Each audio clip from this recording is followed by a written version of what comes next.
ఆరోగ్యశ్రీ సంక్షోభ పరిష్కారానికి కొత్త మార్గాన్ని ఎంచుకున్నాం. ఏప్రిల్ 1 నుంచి హైబ్రిడ్ విధానం తీసుకొస్తున్నాం.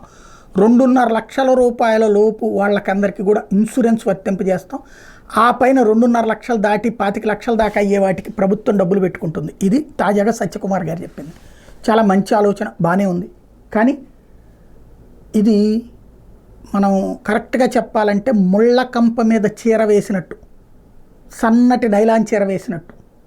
సక్సెస్ అయితే అద్భుతమైన అందం, ఫెయిల్ అయితే మొక్కలైపోద్ది, చిరిగిపోద్ది, కెరీర్ కూడా నాశనం అవుతుంది.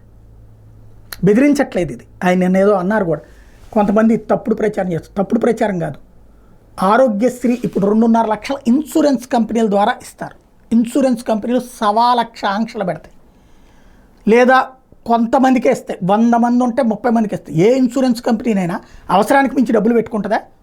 ఫర్ ఎగ్జాంపుల్, ఒక ఇన్సూరెన్స్ కంపెనీ తరపున ఈ పేదల 1,47,00,000 మంది తరపున డబ్బులు తీసుకెళ్ళి ఇన్సూరెన్స్ కంపెనీకి ఇస్తాం, బాగానే ఉంది.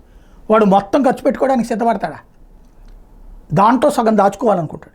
దాంట్లో సగం దాచుకోవాలంటే క్లెయిమ్ చేయడాసే తగ్గాలి. క్లెయిమ్ చేసినప్పుడు ఏదో ఒక సాకు చూపెడతారు. క్యాన్సర్, నీకు ఇంతకుముందు ఈ ఇన్సూరెన్స్ చేయకముందు నీకు క్యాన్సర్ ఉంది నాకు తెలియదు అన్నాడంటే పోతుంది. ముందు అసలు ఇన్సూరెన్సుల ద్వారా ఇప్పటిదాకా హెల్త్ ఇన్సూరెన్స్ తీసుకున్న వాళ్ళు ఎట్లాంటి ఇబ్బంది పడుతున్నారో ఒకసారి సర్వే చేస్తే తెలిసి ఉండేది. బేసిక్గా హెల్త్ ఇన్సూరెన్స్కి పబ్లిక్ డబ్బులు కట్టి కూడా చివరికి వెళ్ళగాలేదు. అక్కడ ఇబ్బంది పడుతున్నటువంటి 100కి 40 ఉంటాయి, 60 సక్సెస్ ఉంటాయి. అదే సందర్భంలో ఇది కనుక సక్సెస్ అయితే తిరుగులేదు బాబు సర్కార్కి, సత్యకుమార్ యాదవ్ కూడా. ఇది కనుక ఆ తర్వాతన హాస్పిటళ్లలో ఈ ఇన్సూరెన్స్ వర్తించదని చెప్పి ఆపేస్తే, పేదలు చనిపోతే, పేదలు తీవ్ర అనారోగ్యం పాలైతే ప్రజా తిరుగుబాటు వస్తుంది. చెక్ చేసుకోవాల్సి ఉంది.